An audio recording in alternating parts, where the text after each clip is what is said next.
Hi, we're in Morningside talking to Norm McDonald. Norm, nice to meet you. Good meeting you. So tell me, you're a Morningside resident, Correct. About but 38 years. 38 years. 38. That's a good amount of time. It is. Yeah, It is. not like just moving here. No, no, no. Yeah. Where were you from before that? Bloomfield. Oh, okay. So were you born in Pittsburgh? Or? I was. Oh, wow. West Penn Hospital, lived in Bloomfield, moved from there, bought a home in Shadyside, and then when we were married, we were looking for a larger home, and found one in Morningside. Are there a lot of large homes in Morningside, or? Yeah, you know what? It's a single family, a lot of single family homes, and we bought a 3-story. We had 2 children, so we bought a 3-story home, and it worked out very well. Uh-huh. And we've since moved, but we stayed in Morningside. We moved about 7 years ago. Uh-huh. Found a smaller home. Okay. Just my wife and I. Oh, cool. So. And so you work part-time, right?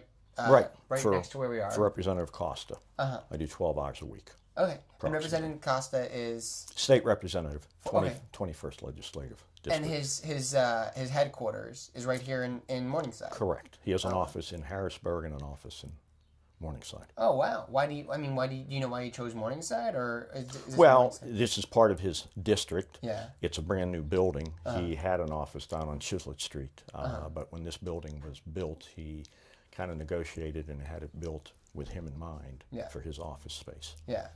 And so, what are the other types of, I guess, like things you have in Morningside?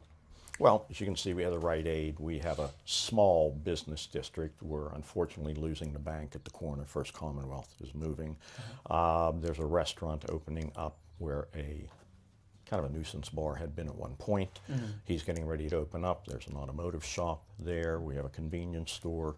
We're getting a dry cleaners back into the area. Ooh, wow. The gentleman that ran the tailoring and dry cleaning shop retired. So that's been vacant for about 4 years. Yeah. But those places are usually like pretty set up. So I mean, like for another dry cleaner to go in. Actually, that served as a coffee shop. It served as a couple different things during the 4-year absence. Oh wow. So, but there's a great need for a dry cleaner in Morningside. Everyone has to go across the river. Yeah. So, Within your 38 years, was it? yeah, How approximately. how have you like noticed the neighborhood changing? It really hasn't changed that much. It's pretty much stayed very stable.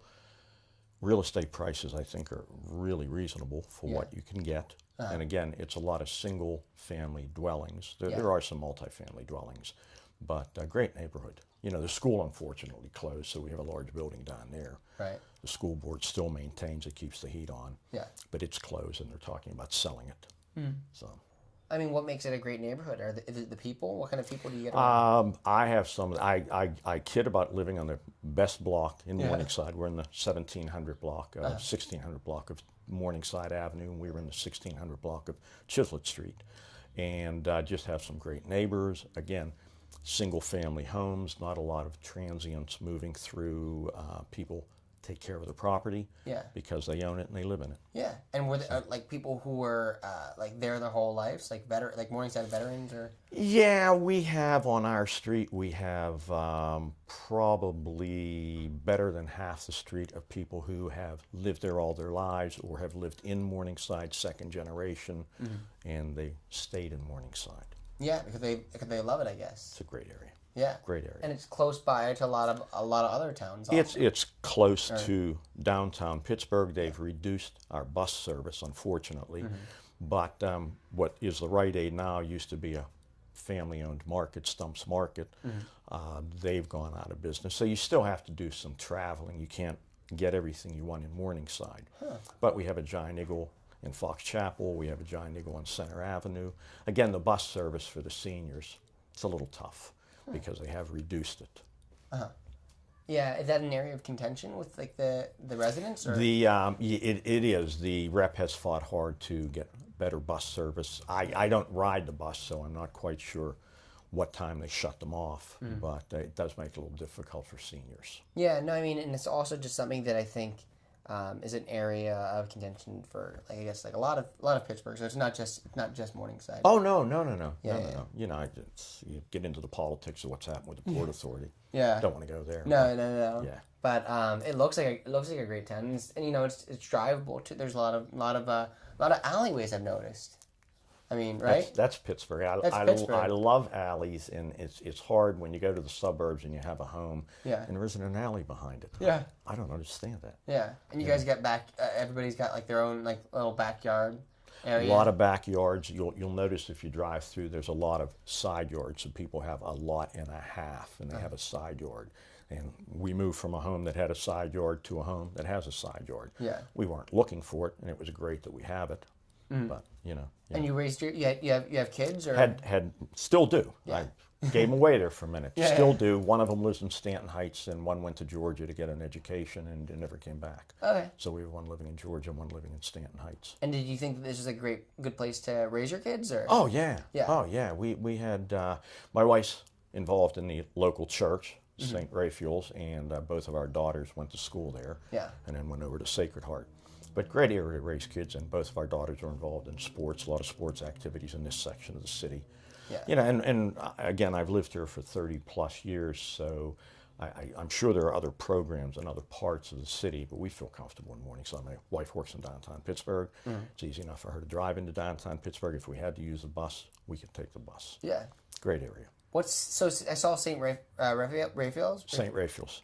So that's there's the church and there's also the school. Correct. There's also I guess like, There's a grade school. At one point, when population was up, they had a high school. But they've closed the high school. They've kept the church open. They've had a couple of priests down there who fought hard to keep that church open. Yeah. They closed the church in Lawrenceville within the past year, and they've combined congregations, but our church has stayed, which is great. That's great. Yeah. Which is real. And it looked like a really nice church. It is. They work hand in hand. There's a Lutheran church right in the next block down on Jancy Street. They work hand in hand with them on certain projects, food drives, things of that nature. So it's a good, solid neighborhood. Yeah, and people really do. It seems like people like care about the properties also.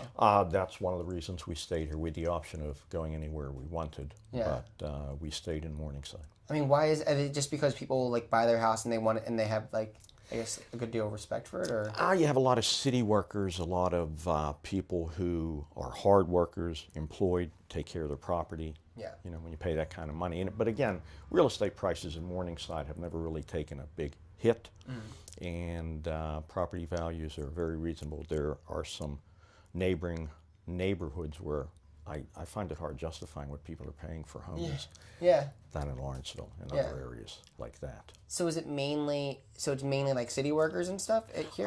Fair amount of city workers, both water department, police, firemen. Yeah. At one time, this was known for fire and police Right. living in the area. Yeah. Do you still have fire and police here? I mean, like a big fire station? Or? Probably in our block, there are at least 7 or 8 active or retired firemen and policemen. Wow, I guess it's a safe block. Yeah. Yeah. Yeah. If there's crime going down, it's not going to be there. Well, it can happen anywhere, but Yeah. it's just, Yeah. yeah. It's a good. It's again. I can't say enough about it. It's just a great neighborhood. We've enjoyed living here. Feel very safe here. You can walk the streets at night. We don't have any issues there. It would be nice to have a little more business Yeah. in the neighborhood. Business is opening up. We lost an Italian grocery store that was at the corner, and someone's working to get that opened up again, but nothing has happened there. But you mentioned that some things were closing down, but you also mentioned that some things were Are opening up. Correct. Like that the bar turning into a restaurant, or Correct. yeah. Do you think that there's gonna be more businesses coming in due to like its proximity to all those other areas, or? Yeah, as I say, someone is actively working to reopen what was Stagno's, and they Yeah. want to open it up, as I understand, as an Italian store, just things that you hear in the street. The dry cleaners coming back, which is going to be good. We lost the doctor's office. No one has filled that position for a while. That office isn't filled yet. So, we could use a local physician. That would be nice to have in the neighborhood. We have 2 real estate offices. So Sounds good. All right. Well, thanks for being on the show. It was You're good welcome. talking to you. And this is Morningside. Are you familiar with Morningside at all? Now I'm getting familiar with it. Okay. Yeah. Okay. But I mean, it looks really nice. Yeah, and Nina's pretty familiar with it. She used to live here. Oh, okay. I think, Okay. yeah. A lot of times when you tell people you live in Morningside, they look at you, and then you can always reference it by, we're near the Highland Park Zoo. Yeah. So, and that clues them in, because that's a big draw there. Oh yeah. The zoo, yeah. I drive by it. I drive near here when I go to work sometimes. But yeah, but that's like down in Etna, depending on which way I take. So sometimes I go like through that route. Yeah. Okay. Okay. You work in Etna? Yeah. Oh, okay. Yeah. Okay. That's one of Representative Costa's area. Oh, so I cool. attend the council meetings over there at the borough building. That's a nice little place. It is. There's Very a nice Stump borough. Meats there. Is that the You same know Stump? what? Or- That was a relative of the original owners of the Stumps Market here. They're a big Pittsburgh family, I heard. Yeah. Yeah. They had a place off of Route 8, Hart's Run, somewhere out there, and when we had a flood here, sometime in the 90s, they lost the majority of the store, and it hit them pretty hard. That's what happened with Etna too. The floods like hit Etna pretty hard. Crushed them. Yeah. Yeah. So, that's all. Hey, Hey. thank you very much. Thank you. Good talking to you.